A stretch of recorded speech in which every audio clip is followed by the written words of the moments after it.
I'm gonna match up the G-Wagon with a 𝗏𝗡𝗍𝗏𝗏. What would you rather have, a G-Wagon or a 𝗏𝗡𝗍𝗏𝗏? Watch, not the car. I cannot make $500 and wait 2 months. This for me is the coolest one. There's no copies of it. Is Rolex gonna come in the ass over doing that? No, they want to buy it. So that's where the money comes from. Guys, I hope you're excited for part 2 of the Miami trip and then some. But first, please do me a favor, like, comment, share, subscribe, and do all those wonderful things that help our channel grow. And let's get the video started. What's up, guys? I'm here with Rob at MPH Club, and I'm going to show you how to take some of this and fit it into a case the size of this. Let's go.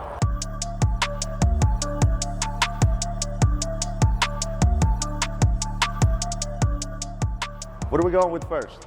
Let's go straight to the Aventador. So a car like this, MSRP is going to be in the 400s. In today's market, you can find a car like this really closer to 5 and up. 5 and up. So yeah. Tell me what makes this Aventador more special than others, because I know you guys go far and beyond in customizing all your cars and getting all the right options on them, and et cetera, et cetera. So when Aventadors, when you pick out the color and the paint, you only get so many options. If you don't like any of those options and you want to be special, you go through 𝗙𝗏𝗄𝗯𝗲, which is Lamborghini's whole custom tailor, make the car look exactly how you want it, and this color is not offered normally. It's an 𝗙𝗏𝗄𝗯𝗲 color. So this alone is like a $40,000 option just to have this color. See, we don't charge that much extra if like a client wants an extra strap on a watch, it's a lot less money. But let's see if I can find a watch to match up. Don't cheat. I gotta go with 𝗵𝗔𝗰𝗲𝗀𝗏𝗀𝗀𝗏, literally. So what I have is the 1103 carbon TPT watch. This watch trades anywhere from $450,000 to $500,000. So literally, if you were to drive that, except I feel like I need to do this in the blue color to match this car. But this would be the watch, this would be the car, guys. Which would you choose? So talk about this one, because this one is also a special one. This is not just a regular Urus, I feel like. So there's a couple ways you can tell from the outside. So this is a normal color, but this Urus sticker is right around 280, which is close to the peak. It's almost a fully loaded. Some of the ways you can tell like how loaded the car is from the outside is you can see these panels here. Some come black, some come body color. So that's one thing, but this car is special mostly because of the interior. It's the all red interior with the steering wheel. So the steering wheel is an extra option. These are the sport seats, and you can get a bunch of different color combinations, but not all cars have the red steering wheel. Tell me about price on this as it stands. What's the market price on something like this? So you're gonna find cars like this at around 80 over sticker. So you're gonna looking at almost 400. You're like at 380. 400,000. So, and again, such a similarity to the watch market, right? We're talking about also certain watches. The 𝗵𝗔𝗰𝗲𝗀𝗏 I just showed for that Lamborghini, it retails for half what it sells for. This is what? So you're about talking about 25% over stickers. So if we're gonna go that route, I'm gonna go with the 8P, although this is a blue watch, probably would have went with that, but this is less expensive. So this is comparable in price to this Lamborghini. Again, the question to you guys, what would you rather have? The Urus or this super limited tourbillon? If I put it on the weight strap, probably be a good match. Yeah. Let's continue on. What else we got? The new AMG G63. This is the new body. So these cars gonna sticker close to around 180, but you're not gonna find one with miles anything under 230, really. That's where these cars are the bottom of the market. So we happen to have a friend who is a fan of the show that we do that called Adrian up because Adrian wanted one of these, and somehow he got him one in China blue with white interior. And that car is absolutely insane. But I was never a fan of the older G-Wagon. I was never a fan of the G-Wagon until I drove the new G-Wagon, because for me, the older G-Wagon was very boxy, it's very rough.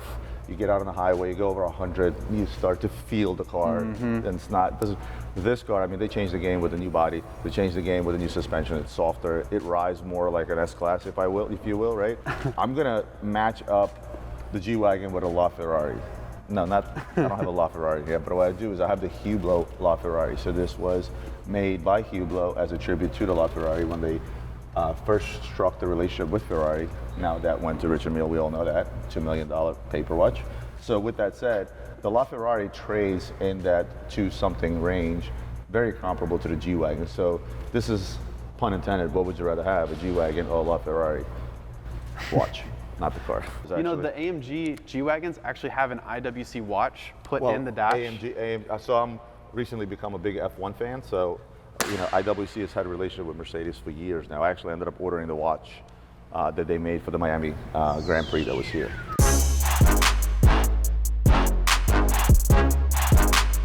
So the McLaren 570S Spider, which this is what makes it a Spider, by the way, when it's convertible right. and you see these humps right behind the seats. This car is going to retail close to 200, and these don't appreciate as much as some other cars. So that's why Lee's is not his favorite car, because some of these others turn into investments really.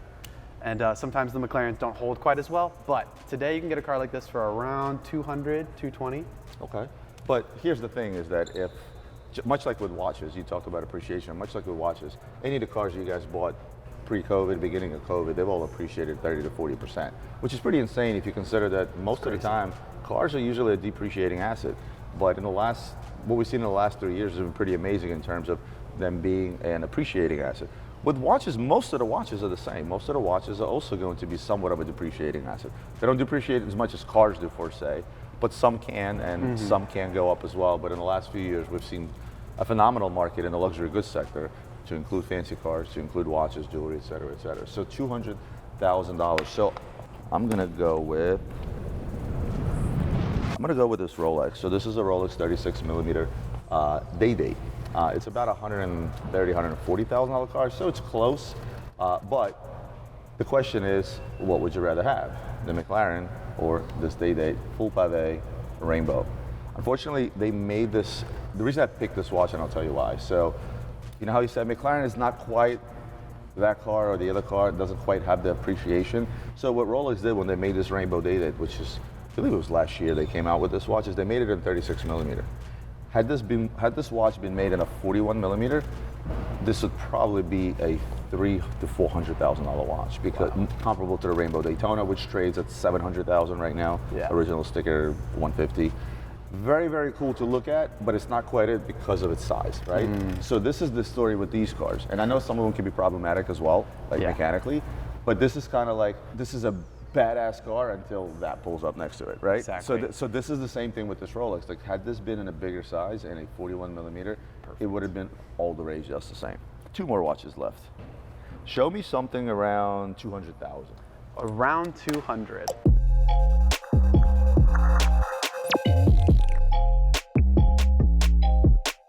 We're gonna get close with the Huracan Evo Spider.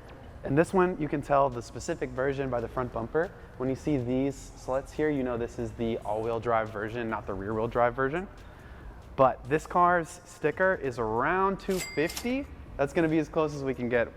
This one's probably closer to 200 than this one is. Okay. So, but what's the market price on this?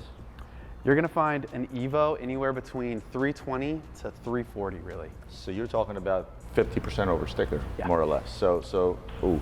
Okay, so I'm gonna be a little short, but I think I'm gonna match this watch just based on its look.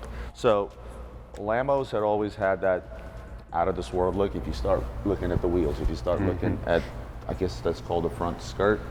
Splitter right here. Splitter. To me, this is like space age as far as I'm concerned. So if you want to talk about space age, I'm gonna bring this watch out that most won't even know that this is about 225,000.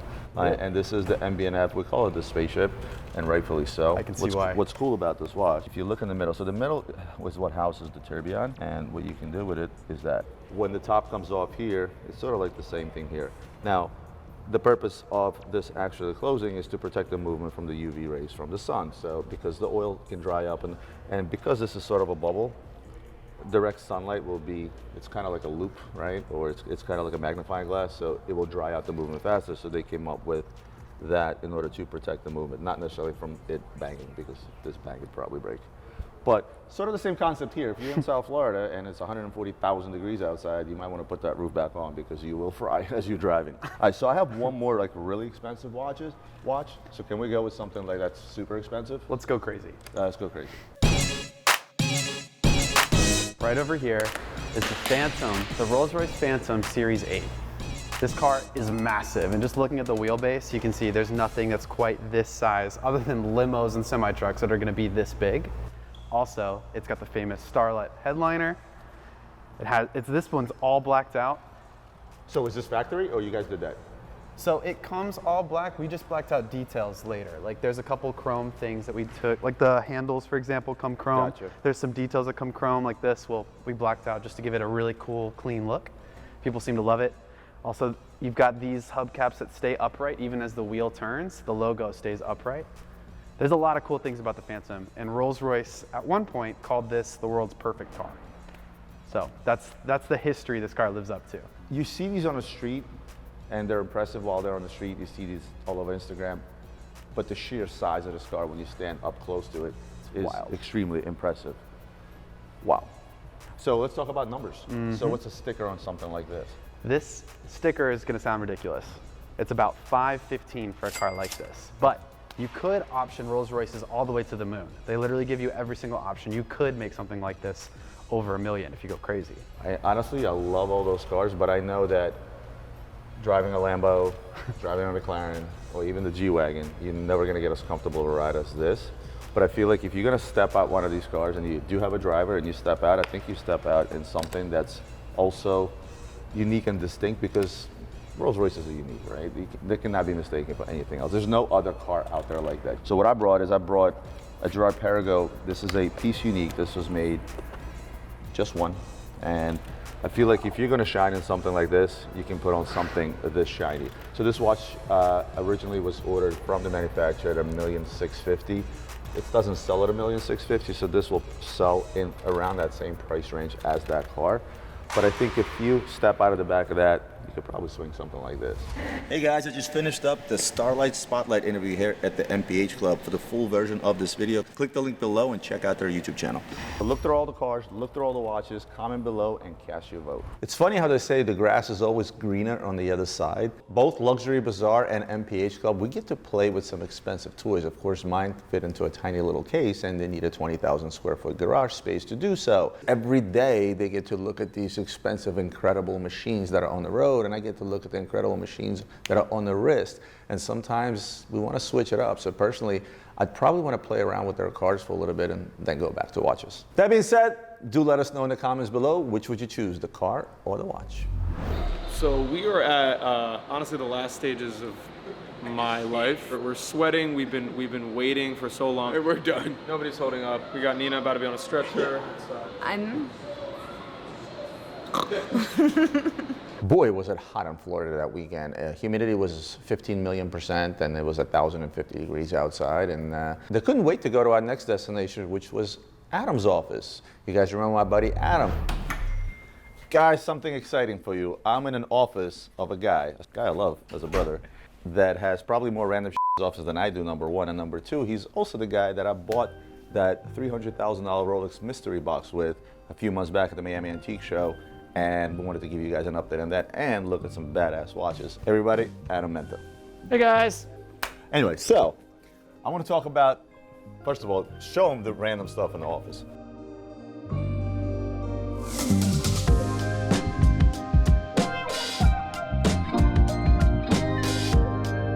Before we get to our mystery box, this is the first package that came in today. I started opening it and I saw this. This is how some of my clients send me watches. Adam. That's so cute. I have no clue what he sent me. It's a client actually from Asia. 3 watches in one. Hold on. Wow. 1, 2, 3, 4, 5, 6, 7, 8, 9. Let's start right in the middle. This is an anonymous chronograph. It had no dial signature on it. A lot of brands, like in the 40s, 50s, they were trying to, get their start, and they would outsource the production of their movements, cases, dials from other brands, but they would not sign it. If you look at it, it really strongly resembles an Eberhard chronograph of the same era, and some other watches. The very first Rolex reference chronograph, 2021. It's got a large 40mm case, which was huge for the era. It's a mono pusher, which is really cool, meaning it only has one button at the top. The coolest part is the dial, though. It has Breguet style numerals with an inner telemeter scale. So exactly. if you handed me the watch like this, I would tell you it's an Eberhard. Exactly. This watch, like signed Eberhard, would probably be 15, 20 grand, especially in that condition. With no signature on the dial, you could get it for a fraction of the price, which is awesome because you're getting a really cool watch. So give or take market price on something like this? Probably like 3 to 5 grand kind of thing, So the Omega at the top actually looks vintage, but it's not. It was a reissue of their officer's chronograph from the 40s. The original version of this watch is extremely, extremely, extremely rare, and it goes for a lot of money. This one was made in the 90s, early 2000s. Okay, so it's still old. Not really. I mean, it's a you feel it. It's a modern watch. It, Neo it was vintage. It was like from their. So how much would be an original like this? Oh, they're like 80 to 100 grand, if you could find them. Those two watches. So you this have in your this hand, is super appealing to me. Like Hure before it got ruined by the Richemont Group. Right. So this is what? This is 70s. Yeah, 60s, 70s. Yeah, it's a 2-register 𝗙𝗵𝗲 chronograph. And that's a 𝗲𝗍𝗔𝗲 from the 40s, actually very, very rare with that dial, which also has an intertelemeter scale. Usually these 𝗲𝗍𝗲s just have a plain black dial. Radium numerals and hands with cathedral hands. Really cool watches, 15 TL movement. What's that? Bezel. Yeah, it has a step bezel, which is, it's cool that you noticed that, because that's like one of the cool little quirky things about it that collectors really go nuts for. Virtually no bezel. Like. Right, but it's a step bezel, so it looks I mean, like I yeah. said, virtually no bezel, so you Right. get to look at the watch rather than the case. So these were like military style chronographs. Like these watches in the 40s and 50s were produced generally with black dials, so that. So 𝗲𝗍𝗲 as in 𝗲𝗲𝗬 movement. A lot of the older 𝗵𝗔𝗧𝗃𝗍. Where else 𝗲𝗲𝗲? I mean, 𝗲𝗲𝗬 has been everywhere. It's a pretty iconic movement, but it's cool to hold the original. What kills me though is, what's this watch worth? Roughly. Around 8 to 10 grand. Right, 8 to 10 grand. Yet, you know, a Patek 5070 with the same exact movement is a $70,000 watch. Well, not same as that one, but yeah, same. I get it, but like a little later.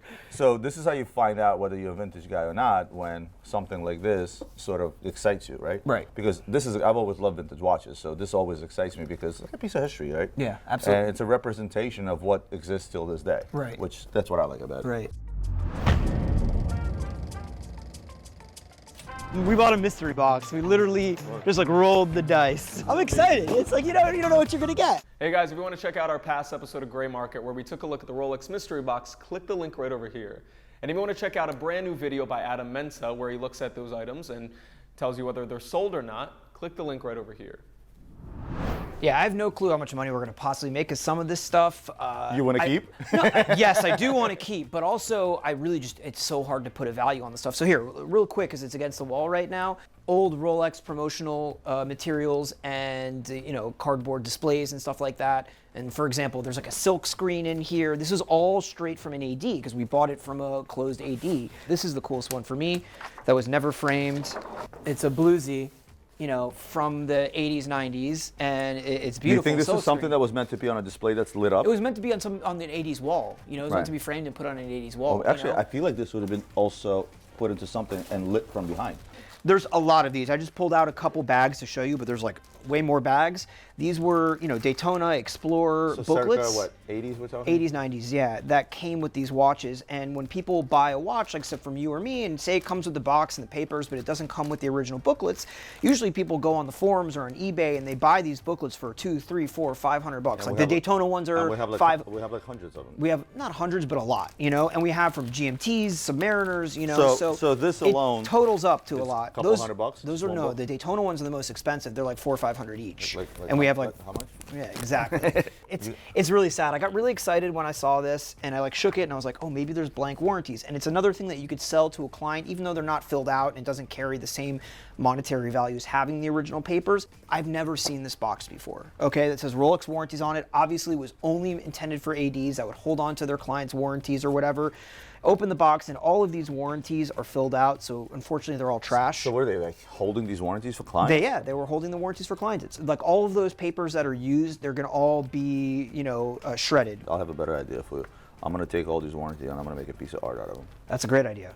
All right, so this is wholesale price list. The interesting part is looking up what the wholesale and retail price was. You know what I might do? I might throw some of these things in auction for the charity. Right. And see what Let's happens. do Because it. somebody will pay buku dollars for this. Like a piece of history. Yeah, that's exactly what it is. I know for that an old no head one like has, me, 87 seems that like no it was one has yesterday. access to. That's the thing. And that's what I pulled out a few more things that are a lot of cool stuff that no one has access to, because these were advertising and co-op materials and portfolios for the ADs. So Rolex would send the ADs these informational books and stuff like that, and you'd flip through it and you'd choose out what advertisements you wanted to order from Rolex to advertise in your store. So this would go in a magazine, and your store name and stuff would go underneath. Right, and there's order forms and everything in here. So it's just cool. You flip through and you see what color ads you could have ordered, how to order it, what the policy is, the reference guide, just really cool stuff that you never see. This for me is the coolest one. I've never seen anything like it. It's from 95, 96, and if you open it up, and I was so shocked when I saw this. Here you have the catalog that you could place the order for whatever advertisements you want. Oh, yeah, look at that. Kids, do you guys know what this is? But look, you could order TV ads. It's never been played. It's an Look, audio. It's but an look at audio. that. I'm gonna get that copied. It's all of the old Rolex advertisements from this year period. So if you look on the back, you could have ordered an advertisement with Phil Mickelson, Greg Norman, all these guys. Nick Price, Arnold Palmer, Yeah. Michelle McGann, Nancy Lopez. There were race car drivers also. There were ballerinas, tennis players, everything. Hurley Haywood. You talk about a piece of history, like this is unused history. Like we could see how they did their advertising You know what back you then. should do because of the vibe in this office? You should actually like get this digital and have it play on No, TV. well, no, we're gonna get it digital and have it put on YouTube so everybody could see what these advertisements look like. You know, Rolex not gonna there's no come. copies of it. You know, We got our money out. We made a tiny bit of money already. We have a lot of stuff that we can make money on, and then we also have a lot of cool shit. yeah, I don't know that we're gonna get to 300,000 per se, but we're for sure gonna make some money. And forgetting the money, like just the cool stuff that we've been able Yeah. to accumulate because of this stuff that we've never seen before. Last thing I want to talk about is so a lot of the modern dealers, you know, like Adam always does, you guys are always flexing these big watches, expensive watches. That actually exists in the vintage world, but it's a subtle, low-key flex, as you guys would call it, right? Right. Where you can still spend $500,000, $1 million, or even a lot more. In fact, most watch records are obviously set by vintage, right? So there are watches there in the tens of millions or fives of millions and things of that nature. So I asked Adam, I'm like, can you flex a little and show us how big the vintage world dick is and maybe show us a couple of cool pieces? Okay, so these are the watches that I am delivering to him in Japan, and I got to take back some other watches in trade and stuff like that. Here, let's. Holy shit, is that the Crash? That I was gonna say, you know what this one is. Okay, let's start on the left though. 10 most iconic watches in the world. We did a video about this watch, not this exact one, but I was able to fly to Texas a few weeks ago and pick this up from the estate of the original owner. This is the bracelet he wore it on. It's not the original bracelet. In incredible condition, 1518, my personal grail, as you guys know. And this is the star of the collection that I'm now flying out to deliver. The first perpetual calendar chronograph made by Patek in the 40s. To the right, Let's talk prices, market price, depending on condition. over $500,000. Okay. Okay. I'm not going to disclose what he paid, Right, that's fine. you know, but over $500,000. This is the first automatic Calatrava made by Patek, reference 2526. It has an enamel dial. This one in particular, though, is more special than most. It was retailed by 𝗙𝗵𝗄 out of Caracas, Venezuela. So it has the 𝗙𝗵𝗄 signature. Known as a sign dial, basically. Like a Tiffany signature. On the back, it has a hallmark S&L. You can see that, and the bracelet is also stamped S&L. Really, really special watch to find that. Well, it's stamped on the other side. It's Patek's and then S&L there.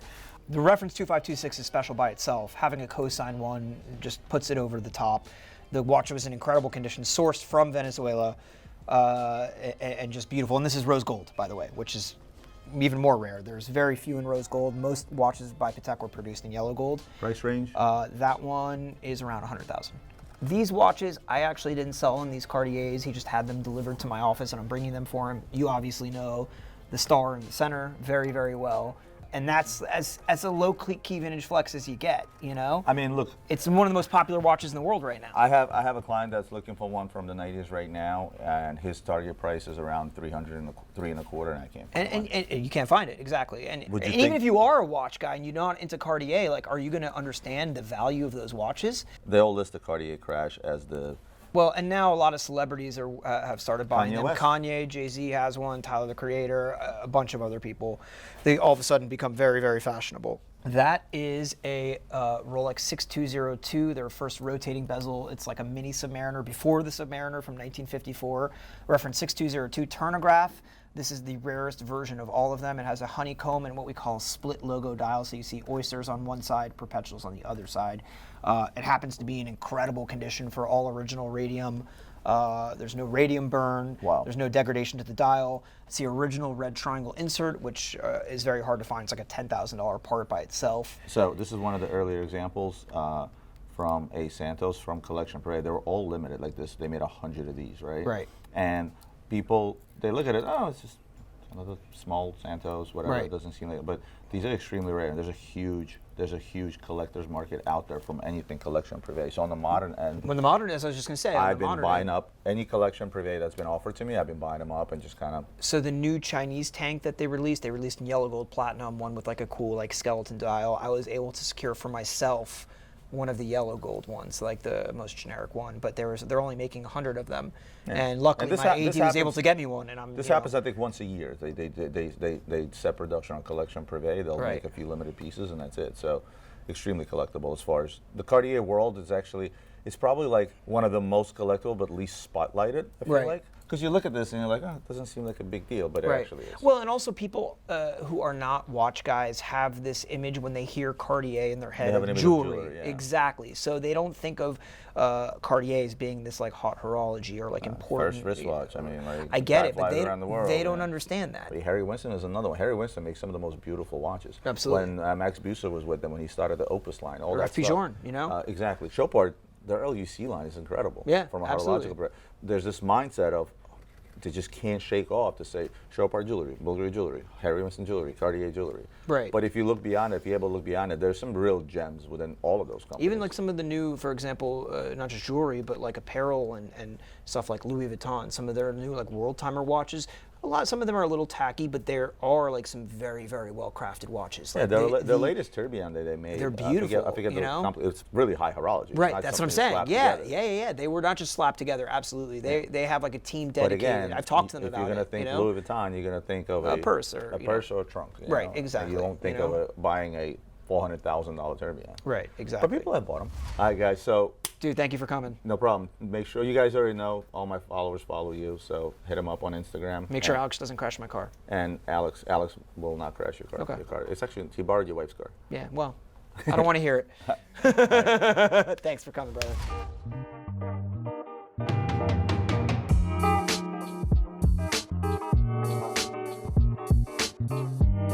Just finished a wonderful meal at Blue Collar Miami from my friend Danny. I appreciate his hospitality. The meal was absolutely amazing. You guys get a chance, check it out. And there's Danny right there. Danny, thank you again. Thanks. Definitely a wonderful meal. Thanks for coming. Danny from Blue Collar, thank you for a wonderful meal. It's a nice little hidden gem that we had a great meal and a good time talking watches and having some good food. I'm absolutely stuffed. That was some of the best, amazing food. Don't trade watches for a car. It doesn't work out well. I traded $65K worth of watches for a car that was worth like $80K at the time. I was doing great. It was my favorite car. Day one, gearbox issue. Had to drop the transmission, spent a lot of money. Now I'm like, oil pressure like comes on, engine oil pressure. I just sent it up. They're like, dude, needs a $35K engine rebuild. And I'm like, Showed me the purple one. I'm gonna lose like a lot of money now selling this car. And give you $3,500 for your brigade. So was that Fast and Furious complete? No. Michael, we're in no rush. No, not in a rush. I'm not in a Take your rush. time, find something nice. This is a convertible. Yeah, I just bought it yesterday. I like this watch a lot, actually. Yeah, no, pretty nice. Yeah, and if you like cocaine, you can put in there. Yeah, take that. Take the movement out. Take the one out. Michael, At the same time. if you find something, I'll take this watch. No, I'm just talking to your story. And what? Oh, you gotta give me. So tell me. So tell me a story. What's the what's the complication? No. This one here is that have a perpetual care and the power reserve and everything. And what else? You don't even know. You don't even know what the you're selling, do you? It's an equation of time. Yeah, equation of time, 4 year equation of the time on that, right? What is the equation of time? That's every 4 years for the February and 28. No, you're thinking leap year. No? That's a part of a perpetual calendar. Equation of time is something else. Equation of time shows you the difference between solar time and mean time. Okay. So if you're gonna sell something, know what the you're selling. Okay. How long you been doing this, Michael? I'm with him. He's a jewelry guy. I'm a jeweler. Yeah, I know, I'm a I jewelry know, guy, I'm not a bro. watch guy. But you learn something new every day, right? Every day. Good. You had a very, very, very slow show by nature. I'll define it to you guys by numbers, right? A great show is 2 million plus. A crappy show is about $500,000 to $700,000 in business, and we did just under 700,000. So we still did some business, purchased a lot, which there's success in that, obviously.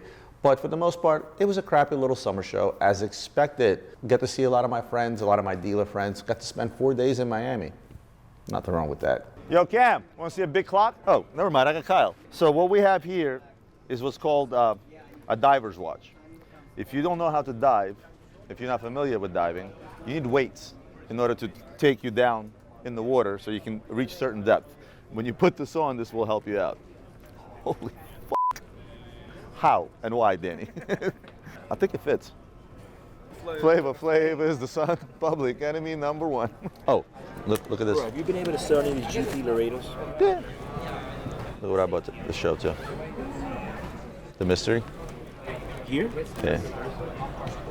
You love these crazy Cartiers. Bro, I just love anything crazy. It's an AP Legacy. So The last watch that was made for Arnold Schwarzenegger before he became governor. This one's made I for thought it him. was called Legacy because you hold it for like 2-3 generations. I sell the shit out of these. I know you do. I great can't watch. sell them. It is a great watch. Why don't you take $650 worth and I take the watch? What? Take $650,000 worth of watches. I take that watch. Which one is the good looking brother, you think? My man. Come on. It wasn't even a question. 80,000, right? Mm-hmm. The green. Do you want to take this and difference on the green? Nah. No? I have enough of that shit. I have more at home. Hey, IWC Schaffhausen, Grand Complexion. How do you say? Complicación. Complicación. See. You know, I have a Spanish guy working who doesn't speak Spanish. You're Mexican? No. 38,000. 38K for next show, Roman. No. We're taking two pieces, $100,000 next show. But next show is, you know when next show? It's September, not August. Yeah. He said it. But only this one. I cannot make $500 and wait 2 months. No, but only one. Only yacht. This 40,000, no problem. You can 39, take. No. 39. Wait, how it goes? I promise. Best price, best. I promise. 39.5, Roman, at least to make something. What's the cost? This show. 38. Yeah, my cost is 38, bro. 39.5. It's not worth dead. Look, It's not the worth it for polish, 2 months. The polish. The card is here. 40,000 is a good price. You have the card here. No, I have to ship it. It's over polished and you have to polish again. Again, let me show you. Look. How do we do it? Quantity. This day and date? Yes. Which one? This one or this one? This one, the yellow. How much is this day? How much is this day and date? I love it, bro. He's the best. 38.5. This one? 38.5. 38.5. With card or no card? 2018. I tried to buy only with papers. That's my boss's department. Boss. What's this? The Submariners. 114060. So we have a Batman that's 18,000, 18.2, 18.2, and then one for 16. With card or no card? Card. Everything have card. Can I see the 16 one? Alex, pull number this one. These are all 126 references. No, we sold them. Hold on, unless we sold that These are one. the three. Oh, we sold the other one. You 10 for the next show? 10? That's our profit, bro. How much you think I'm making on a Rolex? I want to make a 500. The same. I'm making 500. If my cost is 10, you pay 11. How much you want to pay? 10? 10.5. Or yeah, you want 10. Okay, this is okay. We'll start something. 10,000, 40,000, For the next show, right? 38.5. No, but give me better. You should take more and give me that watch. Because my What does that? cost What does that seven mean? hundred. What does that mean? Somebody paid 1.3 for it. Okay. I know. Somebody wasn't My very cost smart. is very high. I know your 700. cost. Your cost is 650. 700, promise. Your cost is 650. Come here. What's the actual cost on this? 38. It is 38. So 40, and this is the cost is what? All right, 36. Cost. All right. 35. Okay. So this I can do 40. This I can do 38.5. You told me 38, no? No, 38.5. I said. 38. You heard me. I already gave you 500. We have it on camera. I can roll back the camera. All right. Don't. But you gave to him. This for him, this for me. What's the difference? It's the same Quinteros. I'm poor, he's rich. Yeah, because he's got the $700,000. No. You know. You have the card here? What? The card you have here? No. Give me a little better. No, bro. I'm making nothing on these. I'm making like $1,000 a piece. What do you want me to do? 2 months to pay. Plus 2 months to pay. I'm giving you. 38 here. No, it's 38.5 and 40. I'm making 2,000. What else? So after very, very tough negotiations, which were half in Spanish, half in English, we ended up selling a Yachtmaster, yellow gold, a day-date 41mm yellow gold, and a Wimbledon, or badminton as they like to call it. We're about to go see my very, very good friend, Chef B. 𝗙𝗏𝗏𝗀, 𝗀𝗏𝗀𝗀, all those places are great. His food blows all those places out of the water. Best hidden secret in 𝗵𝗏𝗄𝗏. The best kitchen in Miami. There we go. We are about consistency of food and service. We've been here for 18 years and we take it very serious about how we want to take food to the table. We appreciate every customer who walk into that door because we know that Miami need the best food and service, the best hospitality. Welcome to Oishi Thai, 18 years in the industry, the best of Miami. Let's go. Let's go. And I've told you guys this numerous times, and I've showed my friend Chef B on video multiple times because he's really the best kept secret for sushi and Thai food in all of Miami. And anytime I get a chance to come visit him, support him at his restaurant, I always do. And of course, the team was absolutely amazed by the food, by the vibe, and the 4 or 5 bottles of sake that we drank, I think. Guys, stay tuned next week for what's going to be probably the final episode of Gray Market Season 3. You get to find out who won the competition, Team Roman or Team Petty King. You're gonna get to find out what happened to the $2 million 𝗵𝗏𝗄𝗧 set, among a few other surprises that I'm sure you will enjoy. And don't forget, check out the video about the competition for those of you that want to come work here and be part of not only the Luxury Bazaar team, but also part of Gray Market Season 4. Make sure you go to that address below and apply via video. Other than that, like, comment, share, subscribe, hit the bell, hit whatever button you hit that helps our channel grow consistently. We appreciate that, and we'll see you next week on Gray Market.